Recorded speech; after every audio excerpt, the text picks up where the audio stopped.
నమస్తే. మీరు చూస్తున్నారు టీవీ1. నా పేరు దుర్గా. లైఫ్ లైన్ కార్యక్రమానికి స్వాగతం.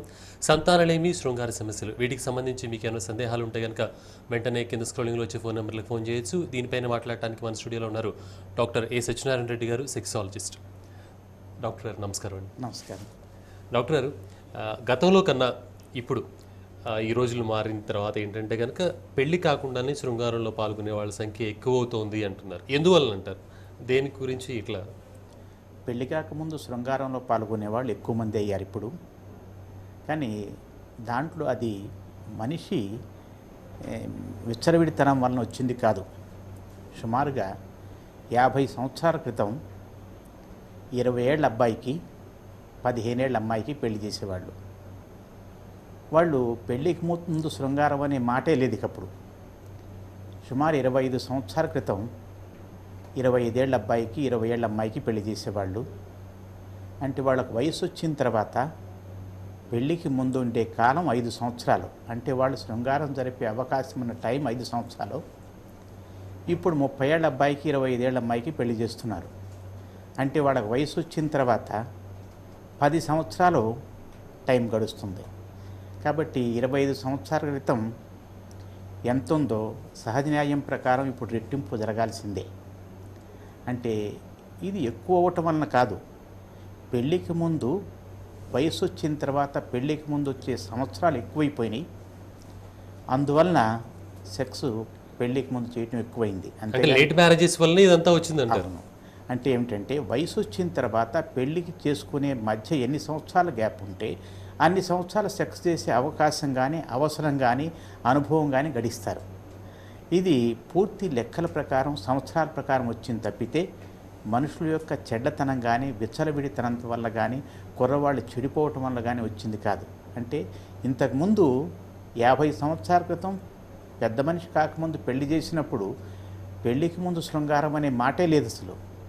కాబట్టి ఇప్పుడు ఆలస్యంగా పెళ్లి చేసుకునేసరికి ఇన్ని సంవత్సరాల పాటులో ఎవరొకళ్ళు సంతోషం అనుభవించడానికి ప్రయత్నం చేస్తున్నారు. కాబట్టి పెళ్ళికి ముందు జరిగే ఇది శృంగారం ఎక్కువైంది. కానీ అది మనిషిలో చెడ్డతనం వల్ల కానీ లేకపోతే కుర్రవాళ్ళు అమ్మాయిలు చెడిపోవటం వల్ల కానీ వచ్చిందని అనిపించట్లేదు. అలాగే డాక్టర్ గారు, ఇప్పుడు చూసుకుంటే కనుక ఎక్కువ అక్రమ సంబంధాలకు అలవాటు పడుతున్నారు. ఎందువల్ల అంటారు? అంటే ఇక్కడ దొరకని సుఖం ఏదన్నా అక్కడ దొరుకుతుందని వెళ్తున్నారంటారు. ఏంటంటారు కారణం? ఇది అక్రమ సంబంధాలంటే 2 రకాలు. ఒకటి పెళ్ళికి ముందు చేసేవి, రెండోది పెళ్ళి తర్వాత చేసేవి. పెళ్ళి తర్వాత చేసే అక్రమ సంబంధాలు అనేది ఇది ఇప్పుడే కాదు, ఎప్పటి నుంచో ఉన్నవి. ఇంతకుముందు చాటుగా చేసేవాళ్ళు ఇప్పుడు కొద్దిగా రిలాక్స్డ్గా చేస్తున్నారంతే.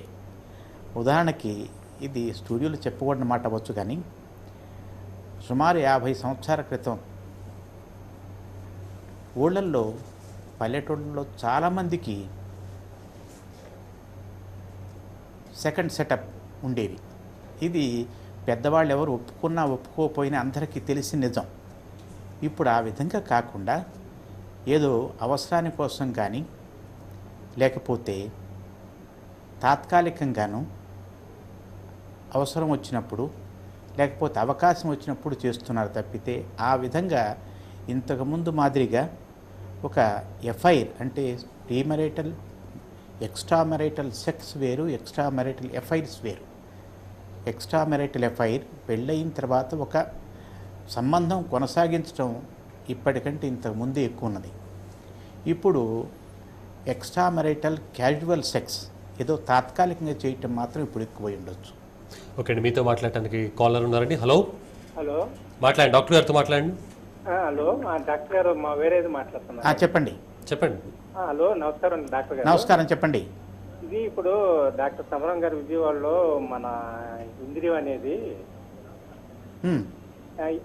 ఈ ఇంద్రియం అనేది ఏంటంటే మామూలుగా బావిలో నీరు తోడినట్లు తోడుతూ ఉంటే వస్తూ ఉంటుందని అంటూ ఉంటారు. ఆయుర్వేదం ప్రకారం అది చాలా వాల్యూ అని చెప్తుంటారు. ఏది కరెక్ట్ అని? ఇది ఎప్పుడు ఇంద్రియం ఎప్పటికీ తయారవుతూనే ఉంటుంది. వయసుకు వచ్చిన దగ్గర నుంచి చచ్చిపోయిన దాకా తయారవుతూనే ఉంటుంది. చిన్న వయసులో ఎక్కువ తయారవుద్ది, వయసు పెరిగిన తర్వాత కొంత తక్కువ తయారవుద్ది. కానీ తయారవటం అనేది నిరంతరంగా జరిగిపోతూనే ఉంటుంది. అంటే ఇది ఎట్లా ఉంటుందంటే చిన్న వయసులో వర్షాకాలం బావిలో నీళ్ళు వచ్చినట్టు ఉంటుంది, వయసు అయిపోయిన తర్వాత ఎండాకాలం బావిలో నీళ్ళు వచ్చినట్టు ఉంటుంది. కానీ నీళ్ళలో రావటం మాత్రం ఎప్పటికీ జరిగే పనే. దాంట్లో ఇంద్రియానికి యొక్క విలువ అనేది ఏదీ లేదు. ఉమ్మికి ఎంత విలువో ఇంద్రియానికి కూడా అంతే విలువ. కాకపోతే ఇది పిల్లలు కలిగించడానికి కోసమని ఒక సెక్స్ అనుభవం ద్వారా బయటకు వచ్చేది కాబట్టి దాని విలువను ఆపాదించారు. విలువ లేదు, విలువని పబ్లిక్ తయారు చేసింది అంతే. నిజంగా మెడికల్గా దానికి ఏ విలువ లేదు, పిల్లలు పుట్టించడం తప్పితే. ఓకే అండి, మరో కాలర్ ఉన్నారండి. హలో హలో హలో చెప్పండి, మీ పేరు చెప్పండి. హలో మీ పేరు? హలో హలో అండి, డాక్టర్ గారితో మాట్లాడండి. నా పేరు లక్ష్మీదేవి అండి, శ్రీశైలం నుంచి మాట్లాడుతున్నాము. మాట్లాడండి డాక్టర్ గారితో, మీ ప్రాబ్లం ఏంటి చెప్పండి. హలో హలో చెప్పండి లక్ష్మి గారు. నమస్తే సార్. నమస్తే, చెప్పండి. మాకు పెళ్లి 15 సంవత్సరాలు అయింది సార్, పిల్లలు లేరు. మ్. దానికోసం మరి ఇన్ని రోజుల నుంచి పరీక్ష అన్నం చేయించుకున్నారు. విడుదల కరెక్ట్ గా లేదనేసి లాప్రోస్కోపీ కూడా చేయించుకున్నాను సార్. మీ భర్త ఇంద్రియం పరీక్ష రిపోర్ట్ కరెక్ట్గానే ఉందని చెప్పారా? కరెక్ట్ గా ఉంది సార్, అదేం ప్రాబ్లం లేదు. అటువంటప్పుడు అండం విడుదల కాకపోతే అది ఒక్కటే కారణం కాకుండా ఇంకా మిగతా కారణాలు ఏదైనా ఉండుండొచ్చు. అండం విడుదల ఒక్కటే కాకుండా రెండవది ట్యూబులు మూసుకుపోవటం కానీ చెప్పారు సార్. ఉండొచ్చు. కానీ అండం విడుదల కాకపోతే ట్యాబ్లెట్ కాకపోతే ఇంజెక్షన్ ఉన్నాయి. దానికి స్ట్రిక్ట్ కోర్స్ పెట్టేసి ఇన్ఫర్టిలిటీ సెంటర్ లోపల అంటే ఏమిటంటే హార్మోన్ తప్పు ఉన్నప్పుడు ఇట్లా అండం విడుదల కాకపోవచ్చు. ఈ హార్మోన్లు కరెక్ట్గా లెక్కపెట్టి ప్రతి ఒక్కళ్ళకి అండం విడుదలయ్యేట్టు చేయొచ్చు. అంటే 80% వరకు అండం విడుదలయ్యేట్టు చేయొచ్చు. కాకపోతే అవి కొన్ని సెంటర్లో మాత్రమే ఖరీదైన పరీక్షల ద్వారా ఖరీదైన మందుల ద్వారా అండం విడుదలయ్యేట్టు చేయొచ్చు. ఓకే, మరో కాల్ తీసుకుందామండి. లక్ష్మి గారు, లక్ష్మి గారు హలో. డాక్టర్ గారితో మాట్లాడండి. సరే అండి. సార్ మా వారి వయసు 60 అండి. అయితే ఆయనకి కొంచెం షుగర్ ఉంది కానీ అది నార్మల్లోనే ఉంది ఎప్పుడూను. బీపీ కూడా ఉంది, అది నార్మల్ ఉంది, ఇది నార్మల్ ఉంది, ఎక్కువ ఏం లేదు. కాకపోతే ఏంటంటే సోగ్రా 50 mg వాడుతున్నారు అనమాట. డాక్టర్ ప్రిస్క్రిప్షన్ లేకుండా సోగ్రా 50 mg వాడుతున్నారు. 2 days ఒకసారి 3 days ఒకసారి. దానివల్ల ఏమైనా సైడ్ ఎఫెక్ట్స్ వస్తాయా? ఒకవేళ డైలీ కూడా వేసుకోవాలన్నా కూడా ఏమైనా సైడ్ ఎఫెక్ట్స్ వస్తాయా అని. ఇదండి, షుగర్ జబ్బు ఉన్న వాళ్ళల్లో కనీసం 3/4 మందికైనా, అంటే షుగర్ జబ్బు కంట్రోల్లో ఉన్నా కానీ షుగర్ జబ్బు వచ్చిన తర్వాత 10 సంవత్సరాల తర్వాత 15 సంవత్సరాల తర్వాత కనీసం 3/4 మంది మగవాళ్ళకి సెక్స్ సంబంధించిన కష్టాలు వస్తాయి. వాళ్ళకి అంగస్తమన లేకుండా పోతుంటుంది. వాళ్ళందరికీ ట్రీట్మెంట్ చేయొచ్చు. ఇది ఈ సుహగ్రా 50 mg ట్యాబ్లెట్ అనేది వయాగ్రా లాంటిది ఇండియన్ కంపెనీ తయారు చేసింది. ఇదేమి చెడ్డ మందు కాదు, మంచి మందే. కాకపోతే మీ యొక్క భర్త ఎక్సర్సైజ్ టాలరెన్స్ కెపాసిటీ అంటే ట్రెడ్మిల్ టెస్ట్లో కనుక తను 6 minutes పని చేయగలిగితే, అంటే అది ట్రెడ్మిల్ చేసిన వాళ్ళు చెప్తారు, అటువంటి పని చేయగలిగితే ఈ ట్యాబ్లెట్ వల్ల ఏ చెడ్డ లేదు. ఎన్ని రోజుల పాటు వాడుకున్నా ఏమి చెడ్డ చేసేది కాదు అది. కాకపోతే ఆ మనిషికి గుండె సంబంధించిన కష్టం లేదని డాక్టర్ నిర్ధారణ చేస్తే చాలు. రోజుకొకసారి కూడా వేసుకోవచ్చు. షుగర్ ఉన్న వాళ్ళు రోజుకోసారి 100 mg ట్యాబ్లెట్ కూడా వేసుకోవచ్చు. దాని నుంచి ఏమి చెడ్డ చేసేది కాదు. ఎన్ని సంవత్సరాలు వాడుకున్నా కానీ అది అలవాటు పడిపోయే మందు కాదు. మీ భర్తకి ట్రీట్మెంట్ రాసిన వాళ్ళు సరిగానే చేశారు. ఓకే, మరో కాల్ తీసుకుందామండి. భూషణ్ గారు, భూషణ్ గారు, భూషణ్ గారు సార్. డాక్టర్ గారితో మాట్లాడండి. నమస్కారం డాక్టర్. నమస్కారం, చెప్పండి. సార్ నాకు పెళ్ళి 8 సంవత్సరాలు వచ్చింది సార్. కొద్దిగా పెద్దగా చెప్పండి, వినిపించట్లేదు. సార్ నాకు మ్యారేజ్ అయ్యి 8 years అవుతుంది సార్. నా ఏజ్ 35 years సార్. అయితే నాకు స్పెర్మ్ కౌంట్ అనేది 2 million ఉంది సార్. ఎంత ఉంది?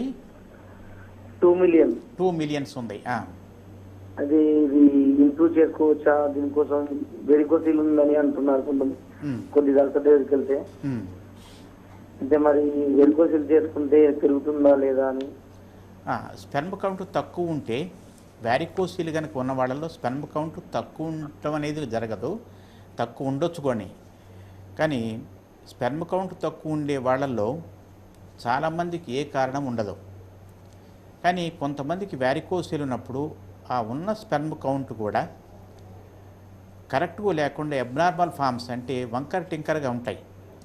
వ్యారికోసిల్ ఆపరేషన్ చేయించుకున్న తర్వాత అందరికీ సక్సెస్ వస్తుందని చెప్పలేం. సుమారుగా 30-40% మందికి, అంటే 10 మంది ఆపరేషన్ చేయించుకుంటే 3-4కి మాత్రం ఇంద్రియం పరీక్ష రిపోర్టు మెరుగవుద్ది. మిగతా వాళ్ళందరికీ మెరుగు కావాల్సిన అవసరం లేదు. అంటే వ్యారికోసిల్ ఆపరేషన్ చేసిన తర్వాత మీ ఇంద్రియం పరీక్ష రిపోర్టు సరయ్యే అవకాశం 30-40%, 30-40% మాత్రమే. ఓకే అండి, మరో కాల్ తీసుకుందామండి. శ్రీనివాస్ గారు. హలో హలో హలో బ్రహ్మం గారు. చెప్పండి సార్. భాస్కర్ అండి. భాస్కర్ గారు మాట్లాడండి, డాక్టర్ గారితో మాట్లాడండి. భాస్కర్ గారు అండి నా పేరు. చెప్పండి. నమస్కారం అండి డాక్టర్ గారు. నమస్కారం భాస్కర్ గారు, చెప్పండి. సార్ నాది ఏజ్ వచ్చేసి 26 అండి. సార్ నా ఏజ్ వచ్చేసి 26 సంవత్సరాలండి. 26 సంవత్సరాలు. సార్ నా ఈ శృంగారంలో సరిగ్గా పాల్గొనలేకపోతున్నామండి. 26 సంవత్సరాలు అంగం అనేది గట్టి పడతలేదు సార్ మరి. అంత ముందు కూడా సెక్స్లో పాల్గొన్నా కూడా సరిగ్గా అంగం సరైన గట్టి పడకపోవడం వల్ల కారణాలు ఉన్నాయండి. ఈ నరాల బలహీనత అనుకుంటున్నాం. మీకు పెళ్ళయిందా? భాస్కర్ గారు, మీకు పెళ్ళయిందా? కాలేదు సార్. పెళ్ళికి ముందు సెక్స్ సంబంధాలు చేసే వాళ్ళల్లో చాలామందికి భయం ఉంటుంది. పట్టుబడతాము అనే భయము, కొత్తదనం, కొత్త చోటు, ఇంకా దొరికే టైమే తక్కువ.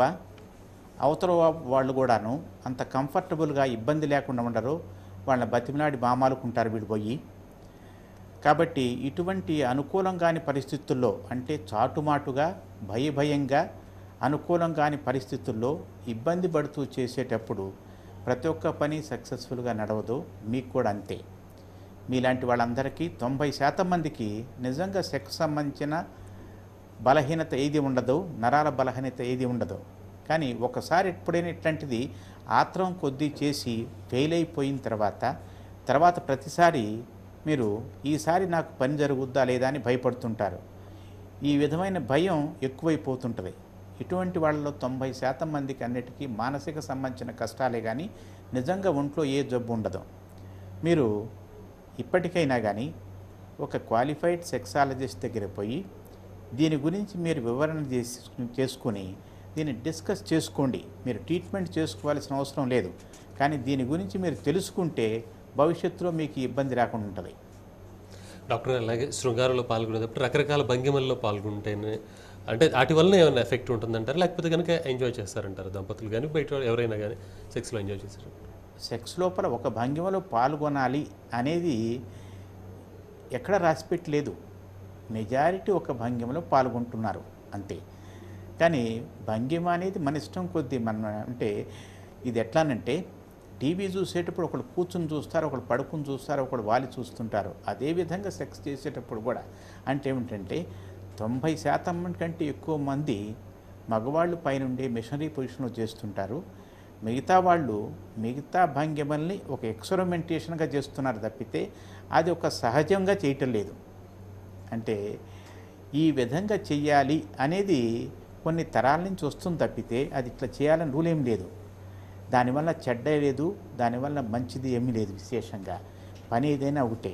కానీ కొన్ని పొజిషన్లో మాత్రం అంటే ఎట్లానంటే మెడికల్గా కొన్నిట్లో ఉన్నది, మానసికంగా కొంత సంతోషం ఎక్కువ అవుతుంటుంది. అంటే వెరైటీ పొజిషన్లో చేసినప్పుడు కొంత ఎక్కువ సంతోషం కలుగుద్ది. అట్లా కాకుండా పొజిషన్ మార్పు కూడాను. ఉదాహరణకి పెళ్ళైన కొత్తలో అనుభవం లేని వాళ్ళు అమ్మాయికి గట్టితనం ఎక్కువ ఉన్నప్పుడు చేయాల్సిన పొజిషన్ కొన్ని సూచిస్తాం మేము. అదేవిధంగా అంగం గట్టితనం కనుక సరిగా లేకపోతే కొన్ని పొజిషన్లు చేసుకోవచ్చు. ఇట్లా అంటే కొన్ని మెడికల్గా కొన్ని పొజిషన్లు కానీ కొన్ని ఏరియాలని ఎక్కువ స్పృశించాల్సిన అవసరం వచ్చినప్పుడు కొన్ని పొజిషన్లు సజెస్ట్ చేసుకోవచ్చు. ఇది మెడికల్గా కొన్ని ట్రీట్మెంట్స్ లాగా పనికొస్తాయి. డాక్టర్ గారు, అట్లాగే కొంతమంది చెప్తూ ఉంటారు పెళ్ళైన తర్వాత వాళ్ళు శృంగారంలో పాల్గొన్నా కూడా హస్తప్రయోగాలు ఉన్న తృప్తి మాకు అక్కడ లేదు అంటారు. ఎందువల్ల అంటారు కారణం? అవును. అంటే ఏమిటంటే హస్తప్రయోగం పెళ్ళైన తర్వాత కూడా హస్తప్రయోగం చేసేవాళ్ళు కొంతమంది ఉన్నారు. ఎప్పుడన్నా ఒకసారి వెరైటీగా ప్రతి ఒక్క మనిషి పెళ్ళైన తర్వాత కూడా భార్య దగ్గర ఉన్నా కానీ చేస్తూనే ఉంటారు. అంటే అదొక వెరైటీ అంతే. అట్లా కాకుండా పెళ్ళైన తర్వాత కూడా గనక భార్య పక్కనున్న రోజువారీ భార్య కంటే నా చెయ్యే బాగుంది అనుకునే వాళ్ళకి అది ఒక మానసిక సంబంధించిన జబ్బు కింద పరిగణించాల్సి వస్తాయి. అంటే ఏమిటంటే వాళ్ళు సెల్ఫ్ సెంటర్డ్ మనుషులు. అంటే తన అనేది తప్పితే మన అనే భావం లేని మనుషులు వాళ్ళందరూ. ఎప్పుడైనా సహజ సిద్ధంగా మగవాళ్ళకి ఆడవాళ్ళ మీద అట్రాక్షన్ ఎక్కువ ఉంటుంది. అట్లా కాకుండా తన మీద తనకు అట్రాక్షన్ పెంచుకున్న వాళ్ళందరికీ ఈ విధంగా వస్తూనే ఉంటుంది. ఇక రెండోది, ఇంకా కొంతమంది ఎందుకు చేస్తారంటే అంటే కొంతమంది తన మీద తనకు ఎక్కువ ఇంట్రెస్ట్ ఉంటుంది. ఇక రెండోది డైరెక్ట్ స్టిమ్యులస్, అంటే తిన్నగా పూర్తిగా తన నియంత్రణలోనే ఉంటుందన్నమాట సొంతంగా చేసుకోవటం. అది ఇష్టపడేవాళ్ళు, ఆ విధమైన ప్రెషర్ ఇష్టపడేవాళ్ళు కొంతమంది ఉంటారు. ఇట్లా కాకుండా కొంతమందికి నిజంగా సెక్స్ సరిగా చేయలేకపోయినప్పుడు, అంటే అంగస్తంభన సరిగా లేని వాళ్ళు కూడా కొంతమంది భార్య దగ్గర చేయలేకపోయినప్పుడు, స్ట్రెంగ్త్ తక్కువ ఉన్నప్పుడు స్వయం తృప్తి ద్వారా సంతోష పొందటానికి కోసం ప్రయత్నిస్తారు. ఇది పూర్తిగా అంటే భార్య దగ్గర ఉన్న తర్వాత కూడా కనుక హస్తప్రయోగం చేసుకుంటున్నారు అంటే అది మానసిక సంబంధించిన కష్టం కిందే పరిగణించాల్సి వస్తుంది. అలాగే పెళ్ళైపోయి పిల్లలు పుట్టిన తర్వాత కూడా హస్తప్రయోగం గురించి ఇంకా తెలుసుకోవాలి, హస్తప్రయోగం చేస్తే ఏమైనా ఇబ్బంది పడతామా అనేటువంటిగా ఉంటుందండి. సో దీనిపైన ఏమంటారు? ఇది పెళ్ళైన తర్వాత హస్తప్రయోగం యొక్క భయాన్ని గురించి వాళ్ళు చిన్న వయసు వాళ్ళందరూ భయపడుతూనే ఉంటారు, దాంట్లో మంచి చెడ్డ అని. కానీ పెద్దవాళ్ళు కూడా అంటే పెళ్ళై 10 ఏళ్ళ తర్వాత 20 సంవత్సరాల తర్వాత కూడా ఇప్పటికీ ఏ కష్టం వచ్చినా కానీ, అంటే వాళ్ళకి నడువు నొప్పి వచ్చినా, భార్య దగ్గర సరిగా చేయలేకపోయినా, అంగం గట్టిపడకపోయినా, ఏదైనా కానీ నాకు దీనివల్ల వచ్చింది అని ఏ వయసులో పోయినా కానీ భయపడుతూనే ఉంటారు. అంటే ఈ హస్తప్రయోగం భయం ఎంత దాకా పాకిపోయింది అంటే అది మన మూలాల్లో కూడా పోయి ఉన్నది మనుషుల్లో. అందుకోసం ఏ వయసు వాళ్ళైనా కానీ హస్తప్రయోగం యొక్క భయము ప్రతి జీవితాంతం ఉంటూనే ఉంది అందరికీ. అంటే దానివల్ల ప్రమాదం ఏమీ లేదంటారు? ఏ ప్రమాదం లేదు, శారీరకంగా ఏ ప్రమాదం లేదు.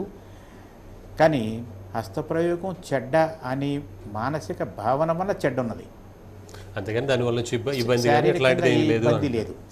ఓకే అండి, లైఫ్ లైన్ కార్యక్రమంలో ఇప్పుడు ఒక షార్ట్ బ్రేక్ తీసుకుందాం. చూస్తూనే ఉండండి TV1.